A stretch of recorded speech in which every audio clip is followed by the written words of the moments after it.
let's jump into it. So first chance to actually see get back and pop one of these analysis together this week. Quite a turbulent week already, and it was going to be a massive week in that, and we're only sort of really kind of halfway through it now. We had the Jolts last night, of course, ISM Tuesday. We still got ADP tonight, and then I think we got ISM tonight as well, or is that coming in tomorrow? Jumped onto a different. Let's go this one here. Let me select this thing for the whole week. This week, bang.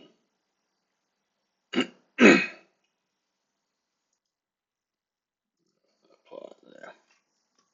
All right, so uh, here we go. So yes, overnight we had so ISM manufacturing, and that was out last night as well. So I actually sort of missed this one coming out at the same time as where are we at here? Tuesday night. What day of the week is it? No, ISM the night before, of course, and then yeah, we have had Jolts last night. Sort of caught off on my days and that. So look, this was the first part of this sort of like big week of sort of jobs data and that we've sort of been basically sort of prepping for the last week or the last couple of weeks, and then ever since sort of Jackson Hole and Powell sort of shifted his outlook and sort of his wording to sort of say that, hey, hold on, wait, maybe inflation isn't the sort of driver that we're looking for right now, and jobs is going to be the deciding factor. The shift and onus of the market has really sort of gone, okay, wow, wow, wow. That's why we saw a really fast sell off on US dollar. And basically now why this week is so important because we've got, obviously the sort of first week of the month, NFP is the big sort of holy grail in this kind of instance. But we've got ADP tonight, which is the sort of private sector. And this is coming in 65,000 down from 104 last month. And this is why you saw the US dollar sell off a little bit because the jobs market has been sort of soft, particularly based off that big revision we had a couple of months ago, where they just accidentally overcounted 130,000 jobs in 1 month. So speaking of which, just on a tangent with this one, 9th of September, we have the sort of big revision they do for the year. So I think it was 800,000 jobs last year that they kind of just cleared the book on when they did that big sort of consolidation. And it was like, whoops, sorry, accidentally overcounted 800,000 jobs, which was absolutely sort of ridiculous. But I mean, look, whatever. That was then. That's coming up on the 9th. But yes, so the big revision in the NFP, either last time or the time before, and that showed, wow, hold on, wait, maybe things aren't as rosy as they thought. And that's why, if they're going to combat, if the reason that it's important is because if they're going to combat jobs, it's got a very different approach, actually a complete opposite approach to if they're going to combat inflation. So to combat inflation, they're going to keep the rates higher. Keep the rates higher, the currency, in this case the US dollar, would be more bid. Like, they'd sort of be like, okay, well, rates higher for longer, or at least not sort of cutting, that's strength into a currency. And the opposite is true when, okay, they're going to cut, well, weakness in the currency. And so by shifting focus from the inflation side of things, whereas they're like, okay, sorry, inflation's the issue. You know what? If it pops up and that, we're going to have to stay higher for longer. Okay, that keeps the US dollar bid. We know that. As soon as they swapped, or Powell came out at Jackson Hole and said, hey, hold on, you know what?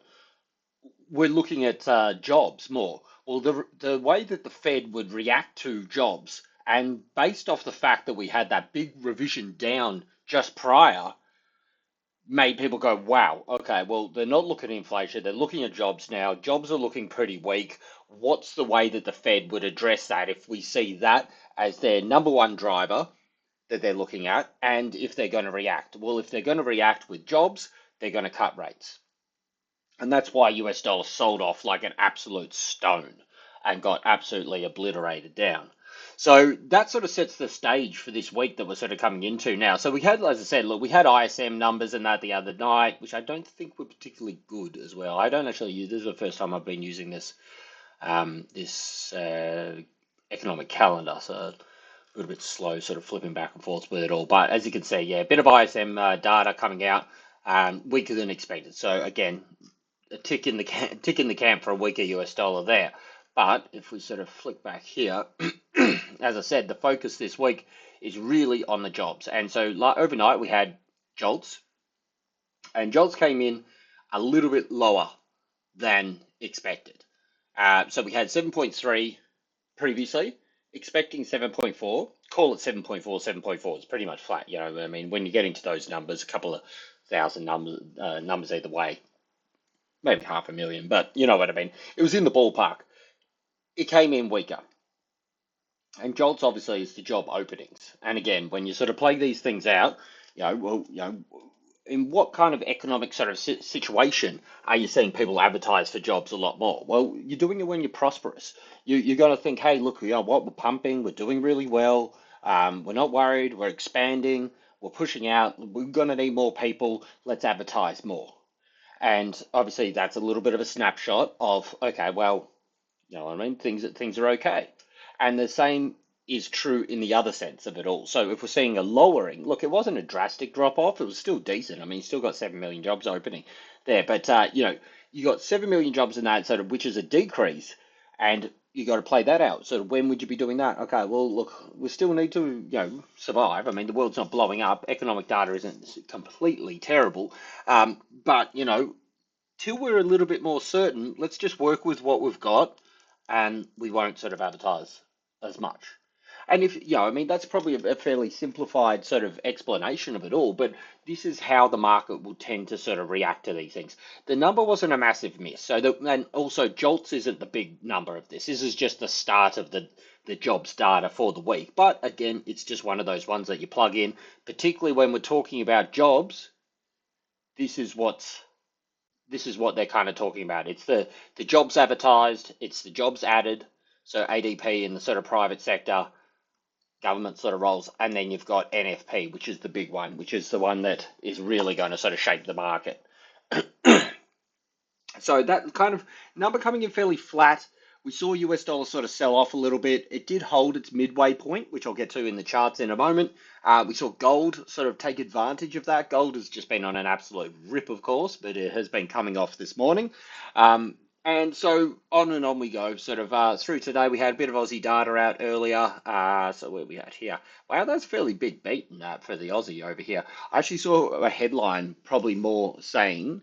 So let me just check one thing on the candles. Yeah, so we saw a little spike up. I mean, look, these bits of data, it doesn't disregard the fact that it's got a little red blip next to it, and that it doesn't mean it's Aussie data. I always say this. It doesn't mean really much um, in the grand scheme of things. It's a subtractor and multiplier kind of thing. It doesn't really shape what the Aussie does. It just adds to, or retards the movement against the US dollar. That's the driver. Aussie's just the tail.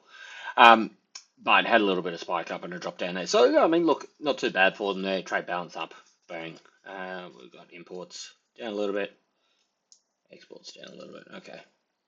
Anyway, moving forward, we've got CPI out of, that's the Swiss over there. So, yeah, CPI, very low, very low. I thought zero over here. That's actually extremely sort of low. Employment is very low there as well, 2.9. You would have sort of thought they're doing a little bit better over there, but they're about to go to sort of negative rates at the moment, which again I think will sort of play its role and sort of will be something to watch out for how that impacts because obviously the franc makes up part of DXY, but not overly important. Look, Euro session has been a bit choppy. Like we had an incredible move 2 days ago. Yesterday was a bit stagnant. All in all, I kind of take a bit of a breather through Euro session. It doesn't really sort of shape a great deal for me.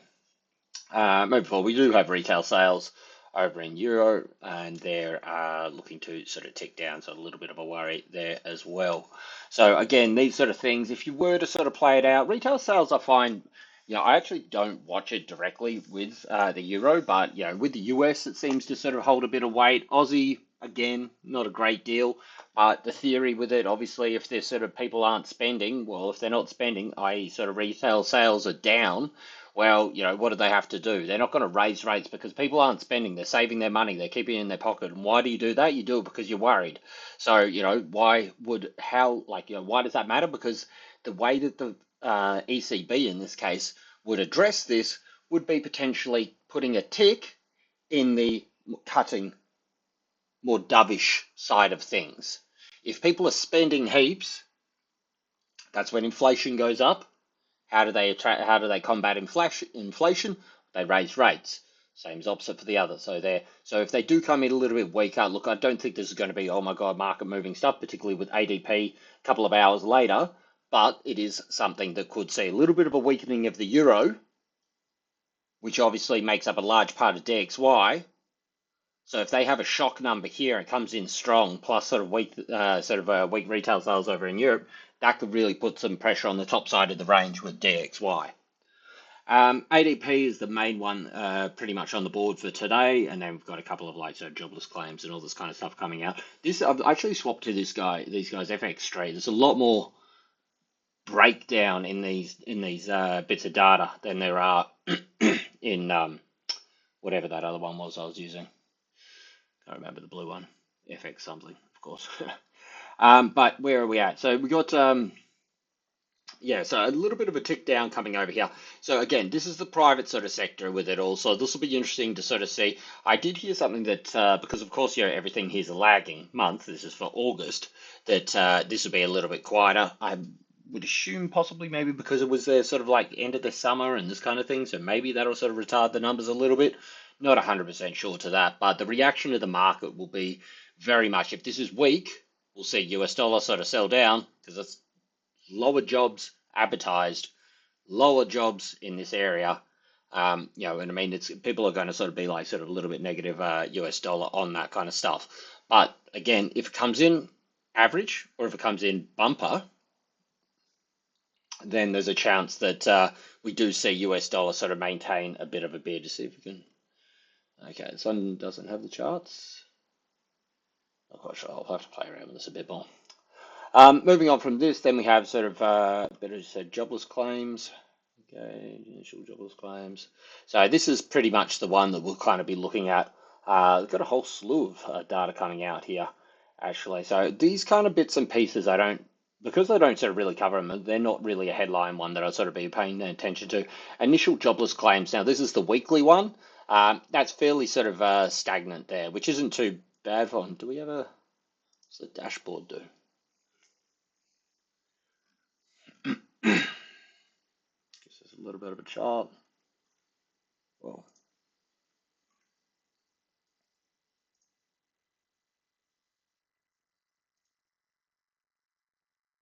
okay, I've got to play around with this one. I've got a bit more time. But so around that sort of 230 mark, 220, 230, 235, that's fairly stable for it all. Once it starts to get up around 240, 250, I think you see people sort of panicking again a little bit.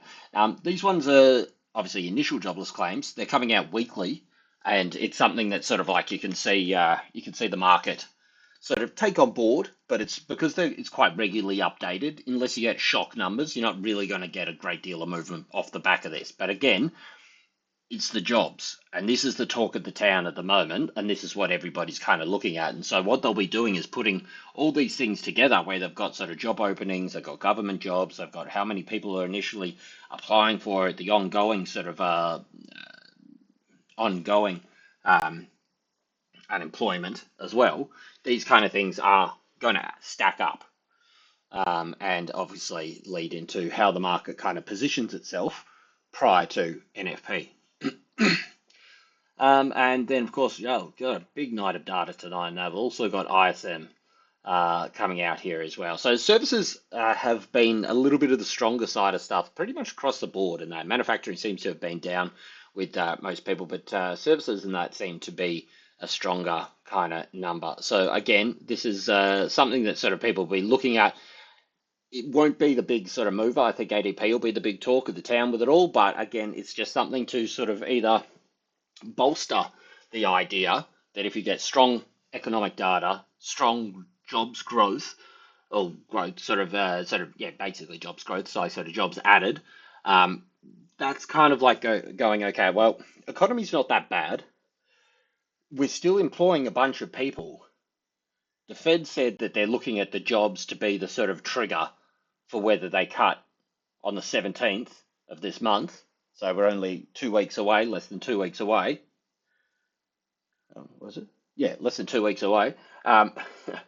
Uh, if the deciding thing is okay, weak jobs, that's what they've said, and and then the numbers come in strong or stronger, not terrible, that throws into question, do they need to cut? Are they going to cut? So I think this is why this week is going to be very, very sort of crucial for it all, and obviously NFP is the big headline one for it all.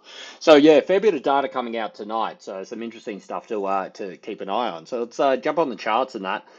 Gold has just been an absolute rip to the top side here. So I really sort of, to be honest, I kind of stuffed this one, stuffed this one here a little bit. I had a little wedge where we were. Was it? It was around this point here that I really thought we could have seen a little bit of a fake out or pull back from or whatever. But this thing just bang took up here. So when I did sort of cover this part here, I said, okay, it's on notice here. These are your break lines. It's either going to be failed breakout, boom, come back down here. That's your high, bang, and then took off over here. And it just has not looked back since. So unfortunately, I got caught on the wrong side of it. And more so than that, I mean, look, you're going to get trades wrong. That's fine. Just missing this explosive move, though, is just incredible. So I don't typically ever use curved lines with my trading. Like to me, it's a bit sort of fancy wonky, whatever. I mean, you can sort of manipulate it so much, like out here, out here. It's not even a perfect curve. You know what I mean? There's a lot of sort of things, but one thing I have sort of adopted with this is that particularly coming into these areas, which are uncharted areas. So, you know what I mean? These are all-time highs from back in April, which we tested above, dropped down $30, and then bang, exploded again, coming up to the top side here. It's about the only thing you can use, or only thing I can sort of see, to sort of measure some sort of level of exhaustion. Because if you want to use sort of straight lines on this, you got a straight line here, you got a straight line here. Why is this not sort of staying on this? This one, maybe change one of the settings. Straight line here. You know what I mean? Like doof, doof, doof, doof. So a curved line seems to be fitting for this kind of thing, but only really in certain circumstances. And certain circumstances with this is obviously when you're going into uncharted territory. There's nothing up here. You can't sort of say, oh, this is a previous area sellers have been because it's never been here before. This is the point, all-time high, all-time high, all-time high, bang, bang, bang, and each time pulls back and reloads and charges through. Though one thing I did notice though, and I picked up a lot of this price action from April, because that I was trying to sort of like chart to pick the top and chart to pick the top, and it just kept blowing through. There was no technical analysis that you could say, hey, here's a couple of top wicks, here's a sort of reversal, engulfing, bang, goes high. Like, you know what I mean? None of your traditional stuff really kind of works. Now that we've got some levels and we're moving back down, at least in the short term, we can use some levels. We can say, okay, this is where buyers move their bid up to. This is now where we know that the sellers are happy to sort of sell it from, and break above here, on you go, boom, boom, boom, all in all. But, while you're in this move going up here, this kind of pattern here, I saw a lot of, particularly if you get down on the lower time frames, you'll notice this. It's this sort of like extension of long candles into shorter candles with top wicks. Whereas if you think about it, if like you were looking at this, oops, not that. If you were looking at this as in none of this existed, because obviously at the point it's just raising up like this. Well, technical stuff on this would tell you, you've got longer candles, you've got your breakout, couple of wicks, smaller bodies. In a normal surrounding, a normal sort of price action, this would lead to a pullback here. Even if it were to go higher, that would be the course of action. That's how it would be. I mean, this is your indicator. Of course, nothing's 100%, but that's just generally how things go. You go through a small body before you sort of turn around. Small bodies turn around. This is expansion, like as in sort of like, sort of big candle, big candle, big candle, smaller, smaller, smaller, and then bang.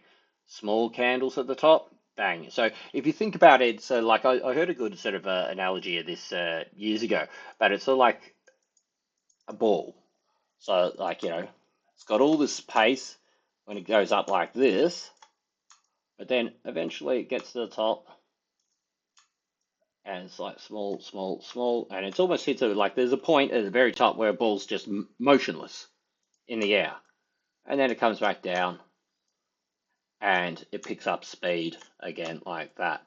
And if you think about that, that's how sort of the candles work.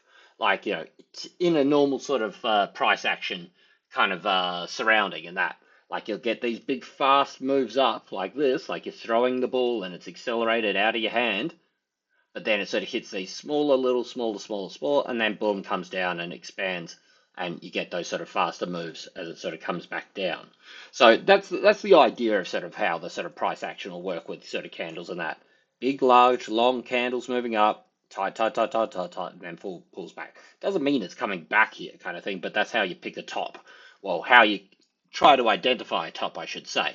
But as you can see, this sort of comes up here, little candle, top wicks, and then just charges on through. And through April, I got slapped a couple of times trying to sort of pick these sort of things, but this time I was a little bit more clued on with it all. So I was like, I've seen this, I've seen this price action before. And, this kind of sort of, particular this little sort of setup here, I noticed on a couple of different time frames, and even if you jump onto the larger time frame, you see the same sort of price action happening here.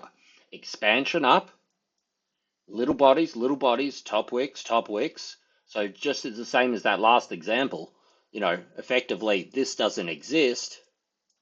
Well, this should, in a normal setting, same sort of thing, move back down here and then move up there. Even it's not to sort of say it's the top, but generally this is how you work. You see it's slowing down, profit taking.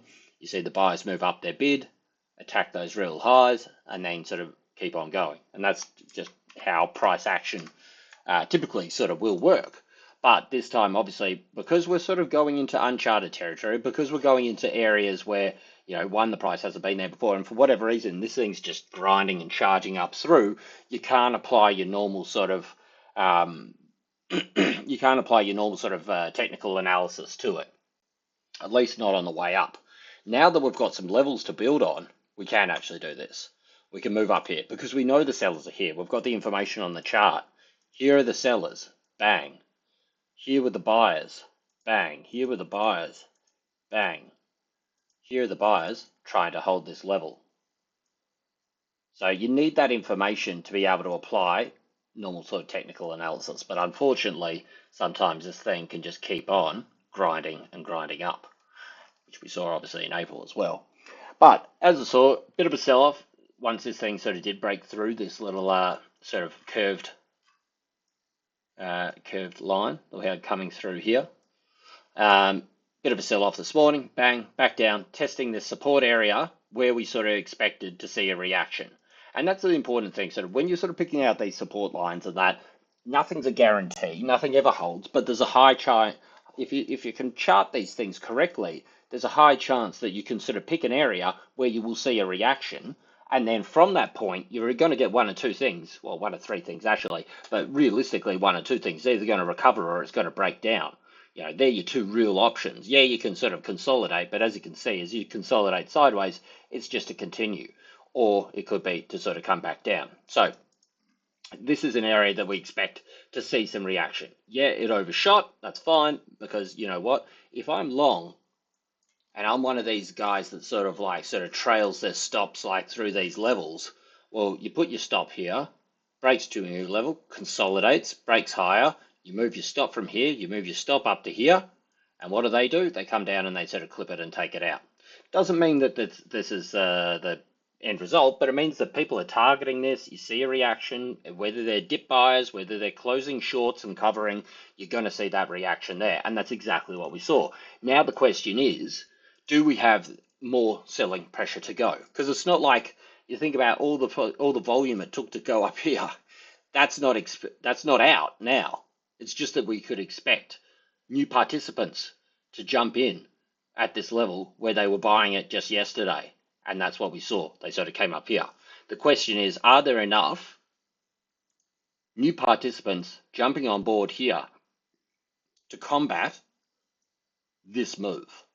The sell down is coming. All the people that took profit through here, they've taken some profit. You've seen buyers try to hold it. Are they just going to be overrun with selling? And this is the point of having support in the second effort that I always sort of talk about. You've got the three legs of these things. You've got the move down, which we've found support. We move up, very small bounce. Bounce can tell you a lot as well, of course. Found a little bit of resistance. Here's the seller's second go. And the sellers have to have that second go. And this is what we're seeing here now. This is on the 1 hour, but they're having the second go here. Underneath that wick low will be a pretty good confirmation that you're going to go down lower. Now, you look at sort of the next kind of areas that potentially, if I was a buyer, where would I be? Round numbers. Or if I was trying to short this thing, where would I be? Round number. That's always a good psychological level. Previous all-time highs from back here. Again, people try to short these things. Maybe they got it wrong. Maybe they got it wrong. I'll cover this actually a little bit more with copper, because copper actually to almost to the thousandth of a cent reacted like this. This is an area that maybe they were trying to short it. They got it wrong. That's fine. They get a chance to get out for zero. Wang, they take it. You might see a reaction here. You break through there. Well, then we just go for the good old trusted horizontal at what's it, 34.70. These levels down here. So it's not guaranteed to go through. It's not guaranteed to. I know it sort of covers all bases in that with it all, but this is why you use the trigger sort of point. So this is the structure. We're seeing this second move down here. There's a good chance that, particularly with ADP coming up tonight, that we could see similar to this consolidation just through this area here. But I would say pretty much there your kind of levels. Like if you sort of start getting back up above 40, it's above this high here, but we have seen that previously this was a level they tried to hold it. So I would say if we can match this here, if we go sideways, you can grind, and there you're kind of going to be your little levels to come out of here, or sort of come down over here. But confirmation for the downside for me is going to be underneath this wick, which is sort of, what, about 15 bucks off or something at this stage. And then you're starting to look at 3,500, which is obviously these little highs over here, plus a previous all-time high from April, and then 34.70. So they're the two downside targets that I'm looking for. But in saying that, I wouldn't be surprised that, this thing's still ultra bullish. It's only back at the 23% of this move. So if we put the fib over this move here from the lows, the last time it made a lower low. From there, it was just higher lows. So we start that move there up to obviously the peak. It's only back at the 23%. So this is still very bullish overall. This could just rally. This could just be a big breather, shake out some loose hands, because as I said, this is where some stops would be, and bang, it could just be on here, and we could be still rocketing up over here. That's fine. That'll be told above 53.80. And this is the point, that now we've got some actual data that we can put in there. We've got some levels we can say, this is where the market said, yep, that's good enough for us for now, and they push it back down. Interesting at this level as well, this last push back down over here, if you look at the downside move here, this is actually a 261% extension. That's insane. From the move down here, so we talk about sort of how far these things retrace. Well, this retraced and then shot back out the other side. The size of the move here, 261% to the top side there. That is incredibly bullish. So, you know what I mean? You can't sort of say, hey, look, that's it. The move's over. So from here, we could consolidate, and then obviously ADP data could see a break here. If we do break to the top side, I would say you're looking for a larger range through the top over here, and then NFP comes in weak. That'll be your breakout. Weak ADP, weak NFP, that could be your breakout over there. I think you need those to be the numbers to get that move up to the top side there. We've seen a little bit of profit taking here. That's fine. Should we break these lows? This could definitely pull back a little bit more, maybe shake some more hands down to over here. I mean, this is actually get rid of this one. This is the 38% retracement back down at this next support level down over here. So if you break down through this wick, so through 35.12, 35, I mean, look, it definitely will sort of probably get some sort of reaction, but I would say you're probably targeting 34.70 underneath that wick of 35.11, just to sort of shake out a little bit more. But again, see how this sort of goes coming into Euro session and that, but there's a good likelihood as well that we see this thing just range through Euro over here. Cool. All right, moving along. We got Aussie. Aussie is, well, bouncing around. Did technically, look, this is an incredible bounce back. Look at these things here. This is how deep it came. Almost undid it straight away. These damn by the dippers. But what we have seen here are lower highs still being booked in. This seems to be irrelevant now. This little thing that's chopped through this way, chopped through this way. It's not reacting to it. So I'm going to clear this up a little bit.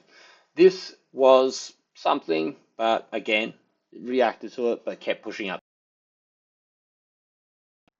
To do that, so I just got a call. Get back to that later.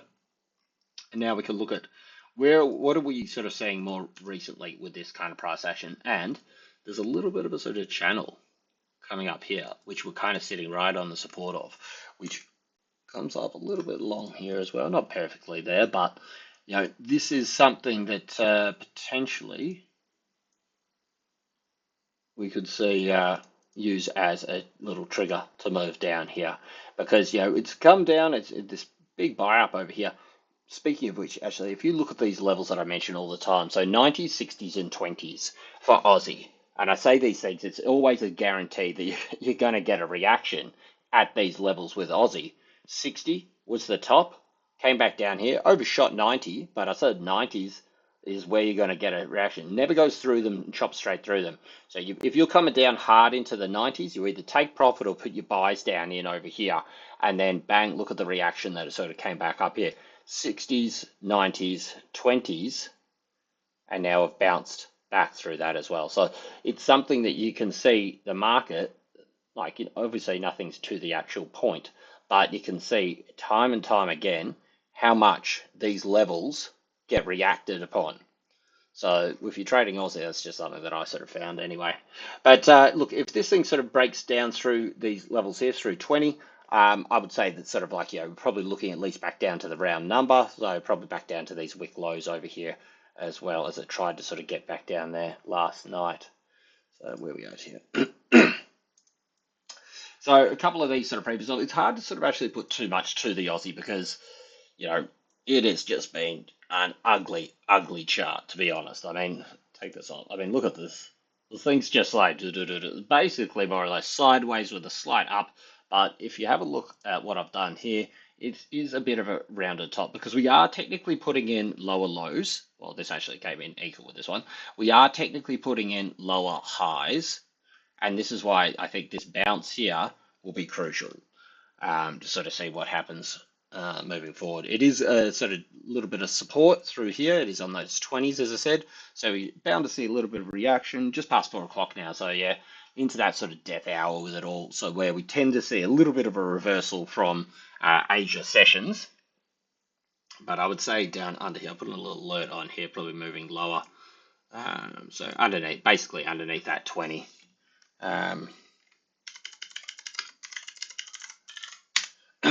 Deeper correction with the Aussie sort of coming through there as well. So I would say, I mean, look, it's just choppy, choppy, choppy. Every time you think, hey, look, we're moving down, wow, bang, straight back up again. I mean, look, 420, 64.20, that's the only line that really counts. That's the sort of trigger line for it. It's obviously 100 points off that at the moment. So yeah, we take that with a grain of salt because you're not there yet. But I think sort of moving down, you probably, as I said, underneath 65.20, we probably see a bit of a deeper correction, probably to fill this wick at least around that 65 level. Sort of update that a little bit because that's where the buyers most recently reacted. But that's where I'd be sort of targeting. So 20-point move down there and then see what happens from the market there. So this little zone here. Move along. So we've got DXY, and geez, mate, talk about scrappy. Like this thing is in this large sort of range, which we've sort of been saying for the last couple of weeks and that. And as you can see, it came right down to that trigger line, and then whoop, straight back up to the top. A couple of pushes into the top over here. Unable to sort of get through over here, but this is what I said on the weekend analysis, that I'm not expecting any major breaks prior. So move down here. Because we're not expecting a major break prior to all this data, market buys it straight back up. goes to push through, sold down. Second effort, push down. So you got two fails here. We got the data overnight back at this little midway point. So I put the midway point just in a different color here, just to emphasize it. Now, this midway point, generally when you have a range, you'll have a midway point. Basically, sort of like, as you can see, it's a bit of a sort of one that's been used on both sides. It was that low most recently. It was the low from when that Cook headline came out, inverted head and shoulders, broke down and acted as resistance, acted as support on the night after that big push. Back down here overnight this was the level. I was talking to a mate. I'm like, this is the level you got to see it hold, and potentially you're putting out the top here, because whatever side you're in of this, whether you're in the lower half or the upper half, that's obviously where your pressure's at the moment. So at the moment, we're really consolidating this top half here. You break down, and this is what I was saying to them last night after that data. I was watching this because it came down here, and it was rubbish price action last night. Have a look at this around this zone here. It just danced around it, but obviously up and drifted up a little bit up through it now. So it doesn't mean obviously that it's bang, but if you're going to be moving in one direction, you're either going to be sort of obviously consolidated. You've got more higher likelihood, so I should reword that. You've got a higher likelihood of breaking out to the top side if you're consolidating up here, obviously. But if you're sort of consolidating down to the bottom side here, it puts the pressure coming down to the break to the downside here. So as long as it can kind of really hold these lows, so I'll put a little alert just under those lows there. So break towards range supports medium term. So it kind of needs, which is pretty much right on 98. So call it, say it's got to hold 98. If it holds 98, if we get that weaker GDP, if we see those retail sales come in a little bit weaker at the same time, I would say that this is kind of the area that we're going to see a ranging through till NFP. And if it's ranging up over here, an NFP gives you room for it to sort of bail down without sort of getting blown out. But if we get a weak ADP, if we get sort of like, US dollar breaks down, comes down here, and it's consolidating around here, then you get weak NFP off that. That's when you're going to get your sort of break of this range to the downside. But at least if you're up over here, you got a little bit of wiggle room and got a bit of breathing space, so to speak. So let's put this little breakout box. That's kind of your area there. I'll put that just to there. But yeah, that's kind of where I'm sort of seeing it at the moment. Move along. So we got copper. This is what I was talking about with copper. I mean, if you look at that sort of like, that's like almost like, what are these, like cents or something? So 10,000th of a cent. There's 5 zeros, so 100,000th of a cent. Anyway, the point is that these are the kind of levels. One, we've got some data that can fill in this. We've seen the market after the bounce. They held it at this zone here. Get back onto a higher time frame. You can see that this is why we had this zone drawn through here. Because this is what I was saying. When you get these exceptionally crazy kind of moves here, there's going to be people that tried to buy it here, that tried to buy it here, that tried to buy it here, tried to buy it here. Obviously different levels along the way, but you can tell based off the previous price action, where have we seen buyers? We've seen them here. We saw them, as I said, become sellers here. And as soon as it got into that mark there, that's the thing, sort of. So think about this. This thing's blown up to all-time highs, all punch. I'm going to try and get a pullback. I'm going to try and get a deep pullback. Put my buy order here, put my buy order here, based off previous price action, based off previous levels where we've seen the market value it. It just chopped them all up straight away. Now, just because you sort of go through here doesn't mean you take you put your stop here. Depends how you trade with these things and that. But most likely when something's super bullish like this, if you buy it at a 70% discount, it sort of comes back all the way through here, you've got a good chance that this thing at some stage is going to come back up over here. It hasn't. It's just dribbled and dribbled to dribbled at the bottom. So if you've got your, let's say you got $100,000 or whatever, $1 million, whatever you've got in it, you've got that in there. You got your order filled here, and it just chops straight through. You've now been sort of waiting since July, start of July. Oh wait, no, what's that? End of July through till September. So a whole month. You haven't been doing anything. It comes back up here. First chance you have once it gets up here, I'll take my money off the table. You know what I mean? Like I can put that money elsewhere. I was looking for look at these sort of sell downs here. Look at these sell downs. Boom, boom, boom, boom, boom, boom. Look at the recoveries. All these great things. You know, these people didn't wait a month just to sort of get out of nothing. They waited a couple of days. You know, but if you've been waiting for a month and you get up to this point, and I've said this, if you look at the videos I did at this point down here, I said these are going to be your sell levels. Came right into it, touches it, and then bang, it sells down since. And that's because of that. Because of, like, you know, if you've got the chance to get out for zero, you take your money off the table and you go look at a different market. We've got lots of things with potential at the moment. Why keep your capital in something that's just not moving at all? So that's why you get a sell down pressure here. It doesn't mean that this is going to be the top and that's all, but it explains the reaction that you got the move come back here. And it just goes to the importance of being able to draw these levels and sort of basically feel the sort of narrative of it while it is moving towards that kind of stuff there. So still nothing really much for silver, copper at the moment. Silver's another kettle of fish altogether.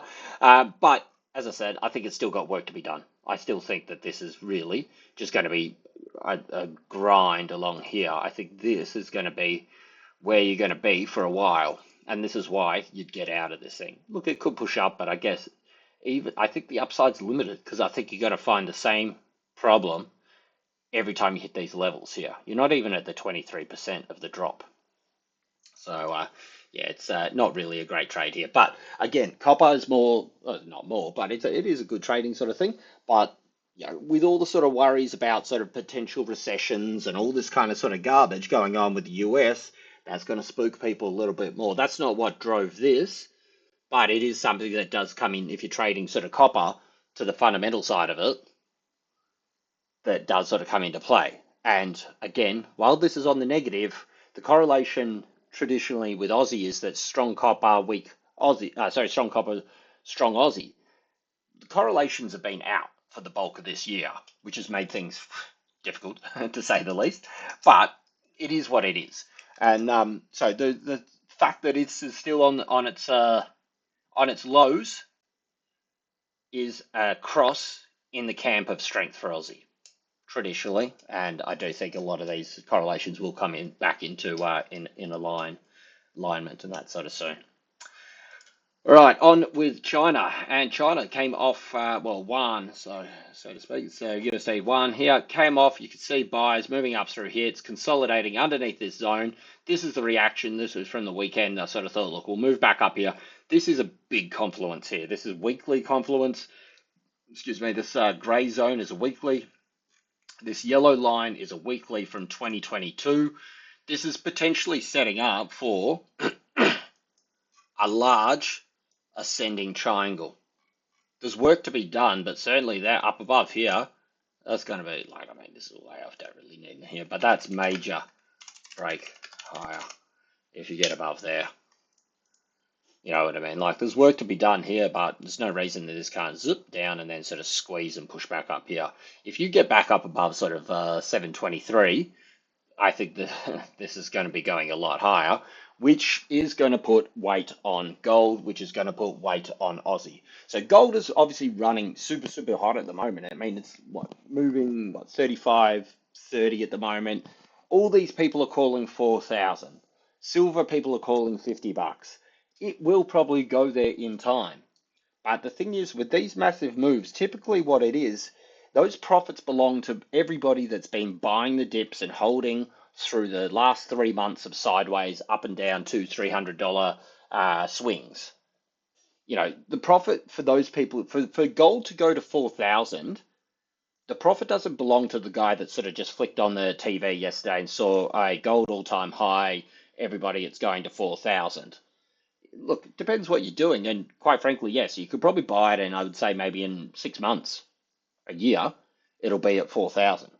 I could be eating my words that it could be there in 2 weeks. But, you know, I would say more likely than not, all the people that have been buying the dips, holding through all these kind of periods, and not to mention the sort of lead up to, I think we're up $900 or $950 or something on the year. You know, all those people that have been buying meticulously through those periods, that's where the profit is. Not the guy that sort of just flicked on the TV yesterday and goes, hey, well, all-time high, and it's going to the things. I think that creates a situation where, you know, there's easy money to be ripped out before taking it to its primary goal. We'll see how we go in that. But that's why I'm sort of a little bit cautious to sort of like say too sort of super strong with these things with gold. But anyway, back to the point. Here with USD with the one. Let's get to the lower time frame, something we can actually work with. It's coming up into a little bit of a resistance area. Above that, you've got a bit of a falling resistance, which seems to be sort of respecting a fair bit. We can whack through a couple of these other things, and this is another sort of if you can see this is the range here. It had its little midway point, and then actually chop downs, which is inverse to what I was saying with the other one. But you know, if this gets back up above what 715, you may run into probably a little bit of sort of a little bit of resistance up over here, but I would say that this could open it up to have a little bit of a strength, and we could see a bit of a squeeze pushing up through here. You'll still see reactions at that next level, but it'll be something probably along these kind of lines, which obviously it's just consolidating at the lows, break up higher, reaction, consolidate. That's how it'll move forward. So I think it's certainly something worth watching here. If it does break higher, it will probably make it a little bit difficult for Aussie to be doing anything, even if we do see other stuff happening. And also, I think it may hamper gold's movement. And this is what I'm sort of saying that, you know, while everybody's going, hey, gold at 4,000, gold at 4,000, yeah, potentially if we see US dollar get on a bid, well, US dollar is not just going to be against just the sort of G10 currencies, well, whatever DXY is, G6 or G7 or something, but against those sort of majors, it's also got to be about buying against other people as well, like the one. We're seeing the PBOC, which they do a fixing each day, have actually slightly made their fixings a little bit stronger, moving inversely to this time where they've been pushing it down, down, down, down. They may be starting to accept that it could actually be pushing back up here a little bit as well. So if this moves up, we're going to see USD dollars, US strength, weaker one. Weaker one equates to, you know, obviously not so much happy risk on for Aussie. So that's going to weigh on Aussie there. It's going to be USD buying across the board. And also it gives a potential different area for people to sort of, you know, at least for a medium term trade, store their capital and see some gains in the US dollar. I mean, as I said, we're up $900 on the year in gold, while US dollars at 3 year lows. The probably like I mean, look, buying the bottoms of things, they're tough and it's hard, and you get blown apart 1,000 times. But you know, where's the better risk reward with something that's gone up $900 in that on the year, or something that's on a multiple year low? And that's just why I think that sort of it opens the door for a little bit of a sort of move up on US dollar over probably coming into the end of the year potentially. All right. Anyway, a little bit longer because been off for a couple of days, but yeah, back at it. See how we go with ADP tonight, and then back for NFP reports tomorrow. All right, that's it for me.